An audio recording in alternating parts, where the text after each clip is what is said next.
Welcome to another market haul, fridge organization and meal prepping video, all wrapped up into one amazing episode.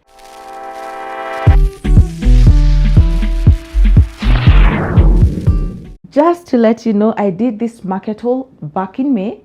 That's when I shot the video, because you're gonna see some of the things I'll be labeling written May of 2024. Yeah, don't get confused. The prices that I'll be mentioning will be the ones for May, and the prices that I'll put up on the screen are going to be the most recent ones, so you'll be covered when you decide, or if you do decide that you want to go to the market to do some shopping of your own. So tuchape kazi sasa. I love fresh herbs any day, so I got 2 bunches of basil, each going for 20 shillings. Mint is one of the cheapest herbs at the market, and I bought 1 bunch for 10 shillings. Next up is thyme. I got it for 20 shillings.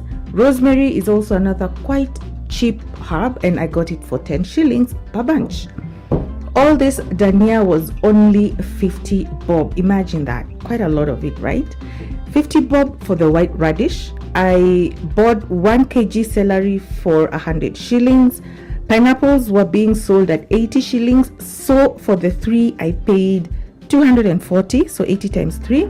The grapes were going for 350 shillings per punnet. The watermelon was 6 kgs being sold at 40 shillings per kg. Said me 240 shillings. Avocado season was on, and each was going for 20 shillings. So I bought 5. Apples were being sold at 40 shillings each. I got 10. Lemons are cheaper if bought per kg, so I bought 1 kg and they were going for 70 shillings. These oranges were one of my best buys, guys. I bought them for 3 for 10 bob, and I got 30 pieces, so that means I spent 300 shillings on them. The hohos or bell peppers were being sold at 180 shillings per kg, so I got 1.5 kgs. Green hohos are usually more affordable, 80 shillings per kg, so I just bought 1 kg. Minji or garden peas were being sold at 200 shillings, so I got the 2 kg goro, and I bought 2 of them, meaning that I spent 400 bob. I bought 5 kgs of onions, and each kg was selling at 180. Back in May, it was really raining. It's that time when Kenya was just flooding and there were horror stories everywhere, and it was almost impossible to get dry onions, so hence why they look like this. Next up are the pumpkin leaves. Each bunch was being sold at 20 shillings, so I bought 2 of them. The cabbages were selling at 60 shillings per piece. Terere or amaranth was going for 50 bob a piece. I bought 2, meaning 100 bob. Skuma wiki or kale was being sold at 3 pieces for 100 shillings. Spinach was on the costly side, 70 bob per bunch. I got 3 of them. Carrots were going for 50 bob per kg, so I got 2 kgs. I always buy ripe and semi-ripe tomatoes so that I don't get overwhelmed when they all decide to ripen at once. They were going for 120 shillings per kg. I got 5 kilos this time around. I bought 2 punnets of cherry tomatoes. Each was going for 100 shillings. I love these tomatoes in my fresh salads. Next up are the spring onions. The whole bunch was going for 100 shillings, which I think is a good deal considering that mtaani they go for 10 bob for 2-3 pieces. I bought 3 bunches of kunde at 50 shillings a piece, so I spent 150 on them. 1.5 kgs of garlic at 450 per kg. Potatoes costed me 650 shillings. Ndomas or arrowroots were going for 100 shillings per kg, so I bought 3 kgs of this. Sweet potatoes were going for 60 shillings per kg, and I bought 3 kilos of this, meaning I spent 180 on the sweet potatoes. That marks the end of our fresh produce market haul. Hang around, don't go away, because I also bought chicken, beef and milk in bulk that I'll be putting away during this episode. Now let's move on to the second part of this episode, where I'll be tackling what is clearly stated in the title, where it says that it's food prepping or meal prepping. Let me take you through what that looks like when I meal prep for the month. So yeah, let me show you. I prefer to wash my oranges in veggie wash before storing. In this way, I'm assured that my kids who are still on the younger side of life get nourished while still maintaining hygiene standards. Next up, I dry them as best as I can before putting them away in the fridge. Lemons receive the same treatment as the oranges. These citrus fruits are an essential part of my kitchen. I use them when making marinations, when cooking porridge, uji that is, when I'm making dawa, the mixture of lemon, turmeric, honey, etc. I also freeze the rind to use in my pastries. I mean, the list is endless. I wash my tomatoes in the veggie wash as well. Given that they do tend to bruise easily, I only use my hands. I only wash the ones that go directly to the fridge.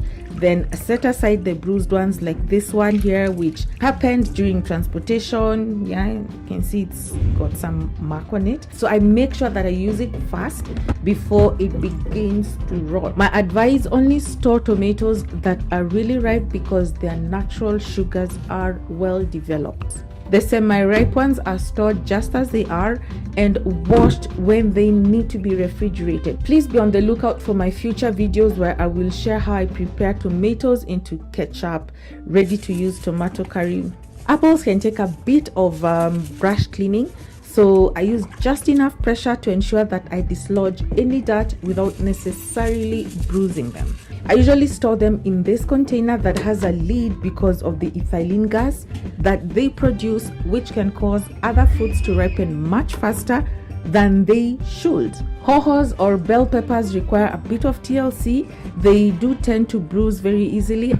I also ensure that I dry them thoroughly because of their tendency to spoil very fast in the presence of moisture. Now for the pineapples, like one of my best fruits ever. They always receive a thorough brushing. This is because I use the peel for pineapple tea. You know, that one that's mixed with ginger, oranges, turmeric, cloves and honey and whatever other spice or accompaniments that you want to throw in there. If you don't know about this tea and would like to see how it's made, please leave a comment down below and I'll be sure to indulge you. Promise, I'll do that. This melon was just too huge for my hands and the sink as well. But the agenda must agenda at the end of the day and it had to be cleaned. Now on to the green leafy vegetables. My family consumes an insane amount of these greens, especially the kienyeji mbogas. Top tier. I started off by working on these pumpkin leaves. Pulling on these strings is so extremely satisfying. You should see me hoping to find one that runs all the way from top to bottom, but alas, it's never meant to be. Next is terere. Kudondoa is the order of the day. I usually have something I'm watching in the kitchen to entertain myself because it can get quite tedious. Up next is kunde, my all-time favorite. There is no way you can have cow parents and not eat this veggie. Hakuna. Especially if they grew up in shags. In case there's someone wondering how to identify kunde, just look out for these 3 leaves arranged in this manner as shown here. These veggies require a lot of water because you have to wash them several times to get rid of all the soil and dirt. I usually mix the mbogas together, the kienyeji mbogas that is, as I'm washing, because you can see the pumpkin leaves are wider than the rest. I usually spread them open, clean them up better. I really get in there and agitate the veggies to loosen all the dirt. Once satisfied that I've done a good job, I drain the water and use a sieve to catch the small or broken leaves to prevent my sink from blocking. So much dirt. I repeat the process 2 or 3 more times or until the water runs clear of debris, and then I'm done and start on the second lot of veggies on and on, over and over until I'm done. Yeah, so when prepping food, it's always good to have a plan.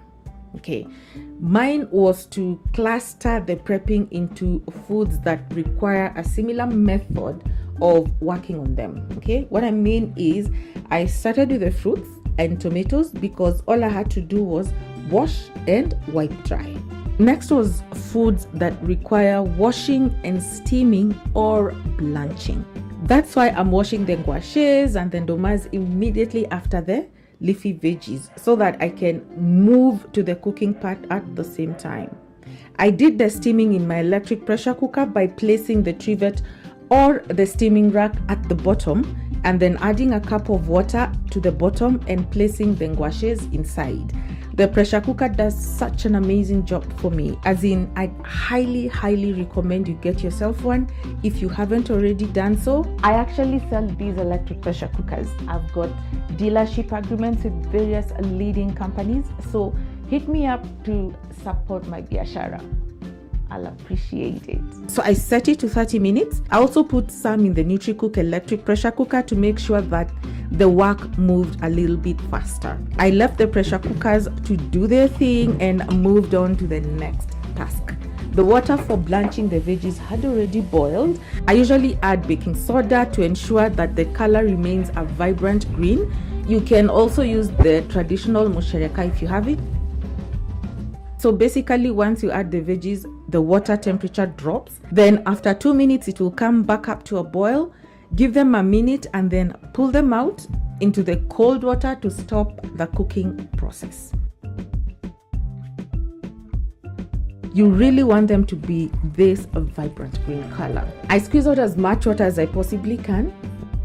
So here I was trying to ensure that the balls were of equal size and in portions that can be cooked for a meal as the need arises, because I was going to freeze the veggies in balls. My sweet potatoes were perfectly done, which you can tell because the fork was going through easily. I prefer steaming them because they usually don't get soggy.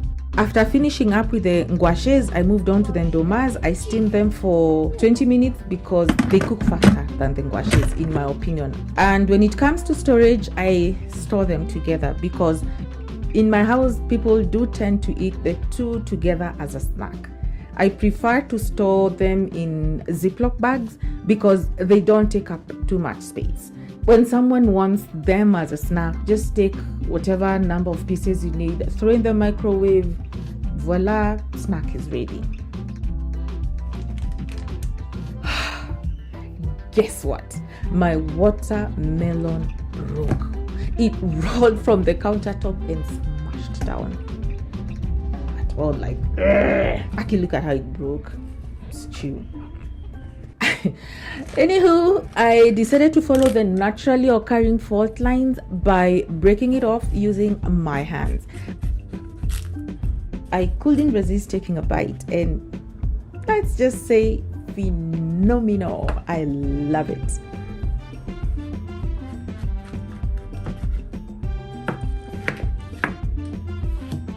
I just cut it up into manageable sizes and put them into a container that has a tight lid.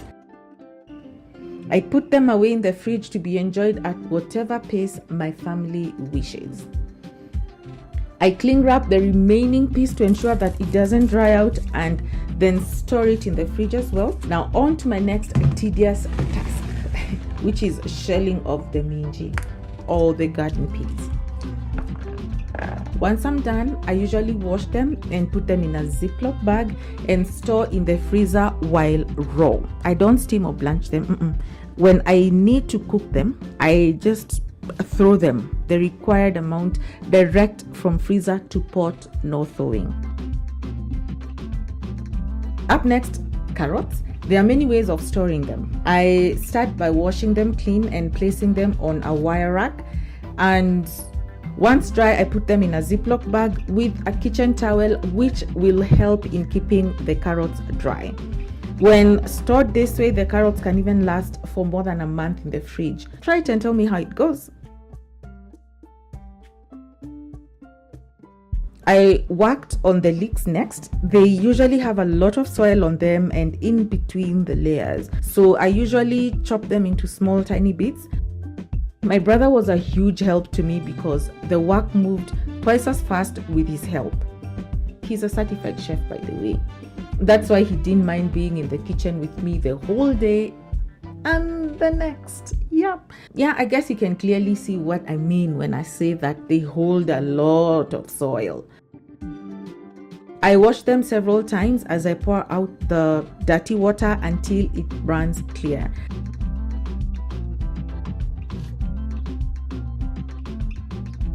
I let them drain as much as possible and then bag them and throw them in the freezer to use as the need arises.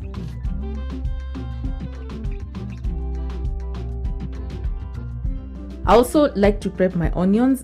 Some people find it controversial, but for me, I know there are days when even the simple act of slicing an onion is quite the huge task.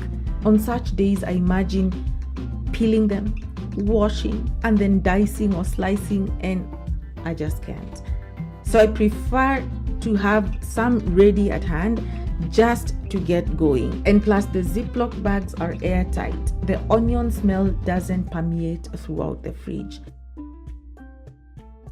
He had already peeled the ginger and garlic. I didn't think that you'd want to see me doing it. Now let's move to the food processor. I started by cutting up the ginger into smaller pieces to make it easier on my processor. I usually do not mix the ginger and garlic together. I start by processing the ginger separately because I usually make ginger drinks, tea being like the most made beverage in my house. I absolutely love my Moulinex food processor because it does such an amazing job. No need to add any water, it just gets the job done. I don't like when the ginger is processed too fine. This is just the ideal size for me. Next, I put the ginger into my ice cube containers, cover and freeze them. Once frozen, I transfer the cubes into Ziploc bags and pull out a cube each time I need to use it. I don't wash out the food processor when making garlic. I process the garlic the same way I did to the ginger, not too fine because it tends to stick to the bottom of the pot when sauteing. Again, I use the ice cube tray to freeze it and bag it once it's frozen. Next up, the spring onions, and I must confess that I was doing this after 4 days of having gone to the market. I didn't get time to finish prepping all the veggies and some of them suffered as a consequence. I had to cut out quite a bit of the green part of the spring onions, which had really turned yellow, as you can see.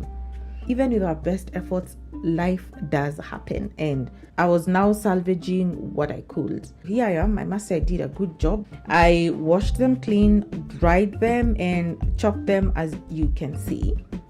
I bag and freeze them. Can't imagine doing this each time that I need to use spring onions. No, this is not the life for me. And I do tend to use spring onions quite a bit. They add quite the flavor punch. Throwing spring onions into soups straight from frozen right at the very end because they add such an amazing depth of flavor. I label them because once frozen, it's almost impossible to tell the difference between them and the leeks which I chopped earlier. The cabbages were also being worked on 4 days later. Luckily, they are, sturdy, hardy than the spring onions and were mostly okay. I can't stand the outer leaves. I find them too hard for any use, so I peel and threw them away. I froze this piece because I was going to use it to make cabbage rolls filled with very flavorful minced meat. We love that meal. So I usually just wrap it up in cling wrap and throw it into the freezer as is. This quarter was earmarked for coleslaw salad sometime during the week. Cling wrapped it to prevent it from drying up. This piece went into the fridge section. The rest of the cabbage was sliced into thin slices, which I froze for later use. I find cabbage freezes exceedingly well. On the day of cooking, just throw it straight from frozen into the pot. No need to throw it. Okay.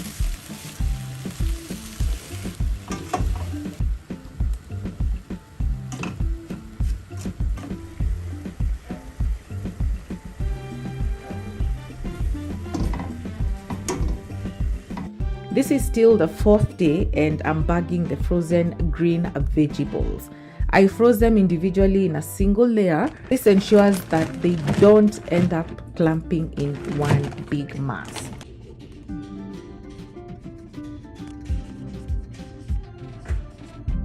someone might ask, how do I go about cooking them? Just remove them from the freezer early enough, and I let them thaw at room temperature, just enough for me to be able to chop into manageable pieces and then saute straight away.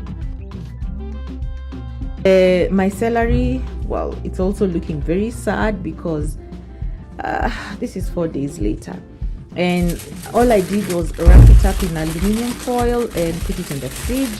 This way it stays for much longer without further deterioration.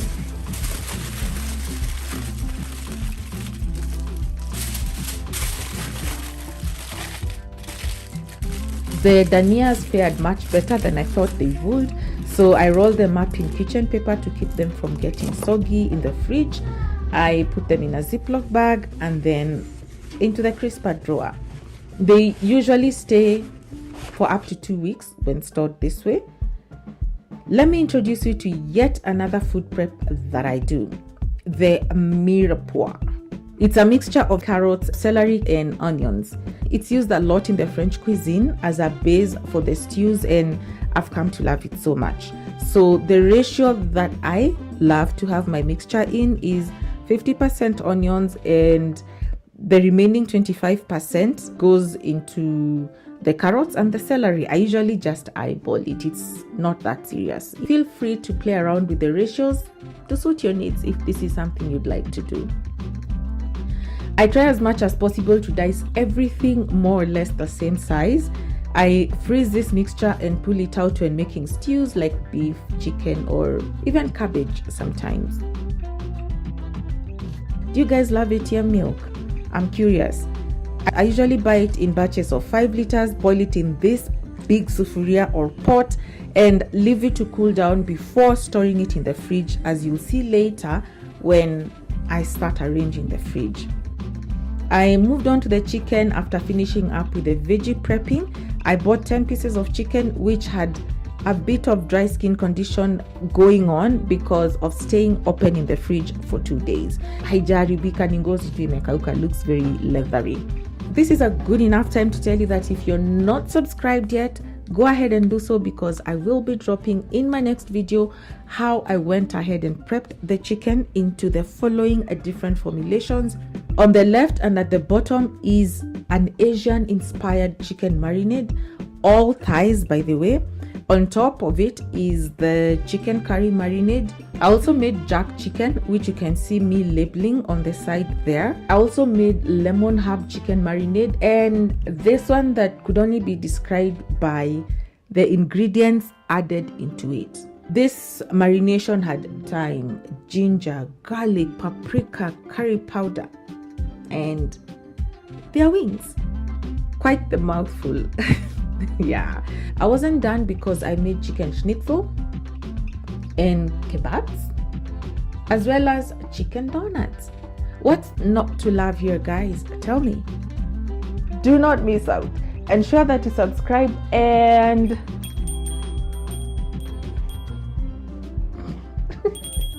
the notification bell so that you don't miss out when this episode drops. Like, yeah, just ring the notification bell. It's been forever and a day I've been wanting to ring this bell, so yeah. I will start off from the part where I've already emptied the fridge for a deep cleaning. This is the freezer section, and things had really spilled on the shelves. Let's not even talk about this drawer, like the fridge side is no better, same situation. Words are not even necessary. Mwenye macho haambiwi tazama. And voila, ready to store my food. I felt that I needed to come on camera and say this to all those girls who do the fridge restock and organization videos and still manage to make them look aesthetically pleasing, then incorporate ASMR, all those things. Like, hats off to you. So what I decided to do was just give you my content as raw as I was making it. So let's keep going and you're gonna understand what exactly it is that I mean. This is the situation of my fridge, guys. As you can see, the food was just being thrown in it as I was prepping it so that I could arrange it later. It made more sense to me at that time. Okay, so you can see how the freezer section was crammed. I was just squeezing in the food as I finished with it. My freezer was almost bursting. I started off with the freezer section, which I quickly emptied onto this counter so that I could bring back sanity to my fridge.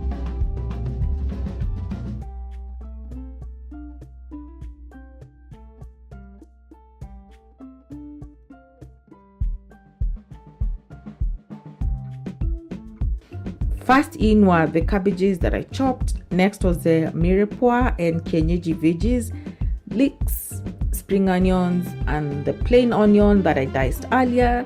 See how easy it is to break them apart? Yeah. This is the half cabbage that I froze to make the cabbage rolls with mincemeat inside.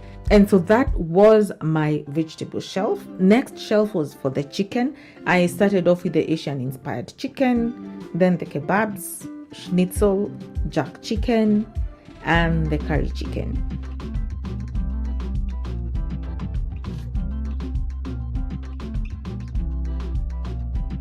These are the chicken tenders that I made earlier before even this video. So yeah, it's a previous food prep session. Before moving on to the next shelf, let me just say this. I also got time to marinate and vacuum seal my beef, and the following is just a small snippet of what I did. The video will be dropping soon, and you could also get a chance to marinate and store your beef the same way if you're so interested. I prepped and wrapped my meatloaf mixture with cling wrap inside the loaf tin, which I froze for later use. Beef kebabs or mishkakis, sikh kebabs for one of those nights when we are craving Middle Eastern food. Finally, I marinated and vacuum sealed these 2-inch T-bone steaks for grilling.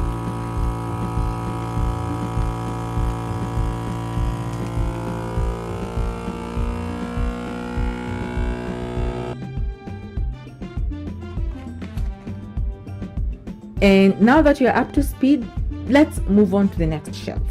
Here are the steaks already frozen, the kebabs, mishkakis, and meatloaf. I arranged these fish on the same shelf as the beef. They are individually wrapped in cling wrap, so no chance of cross-contamination here. This shelf had a mixture of things: chopped cabbages, lemon herb chicken, the frozen domas. I decided to bring back the half cabbage from the top shelf because it was not stable. It kept sliding down, and that's like a safety hazard. This is oxtail stock and chicken gelatin. If you check out my shorts videos right on this channel, the link will be down below. Butter, cheese for my burgers, mozzarella cheese that I opened and didn't want to spoil, lemongrass, sliced bananas for smoothies. This huge bag has various assortment of nuts and seeds. Freezing them ensures that they don't go rancid due to their abundant oils. Bottom drawer has spare ribs and pork chops. This is a soup pack from the bones that I set aside when prepping the chicken. More of the soup pack as well. The frozen peas and ginger cubes, frozen garlic cube. These are ice cubes that I was waiting to freeze. Below this is my ice cream, like ice cream for real. I tried grouping similar foods together. The top shelf was the veggie section, followed by the chicken, the beef, and fish. A mixed shelf for the remaining veggies and chicken. Bottom shelf is what I refer to as miscellaneous, holding stuff that couldn't fit anywhere but needed to be frozen. Bottom drawer had the pork and the soup packs. Yep guys, freezer section done. So that's it for the freezer section. It's not looking like the Pinterest or the Instagram posts that trend a lot. It works for me, so I'm good. Now to quickly take you to the fridge side, these are the bottles that I store my milk in. I bought them from Naivas in case anyone is interested in purchasing them. They come I think in 1 and 2 liter sizes. These are the carrots that I cleaned and dried. My crisper drawers are very full, that's why they are outside on this shelf. Once I get space, I'll definitely move them into the crisper drawer. These are steamed ndomas, still going strong. You remember the watermelon? Bado iko and still very fresh and refreshing, may I add. I usually have one shelf dedicated to leftovers. So fries, pasta, ndengu. The 2 black containers have veggies inside. This is the container that had the watermelon. As you can see, it's really been eaten. The white container has beans, the citrus fruits and avocados. My butter container broke, so for the time being, I'll just have to survive using butter straight from the paper. Next shelf has the hohos, green and colored, the pineapples, followed by tomatoes at the back, cherry tomatoes for salads. Inside the drawers are the different herbs. I should be changing this kitchen paper that is inside the Ziploc bag because, yeah, spoilage might start happening and I don't want that to become the thing. Cucumber, avocados, more pineapples, grapes, apples. Remember I said that I usually store them in a covered container. Yep, this is it. Some fruits in the plastic container, lettuce, the cabbage for coleslaw, my stash for cheese. I usually don't buy a lot of processed meats, but I do occasionally splurge. In here I've got collar and strip bacon and some beef brawn, some soda. Something worth mentioning is that I make my own garlic infused oil. Got a can of Guinness to make some Irish beef stew some point in the month. That's my wine and some Campari. I decided to make the pick and peel the bottom drawer. It made more sense that way because that's where the drinks are.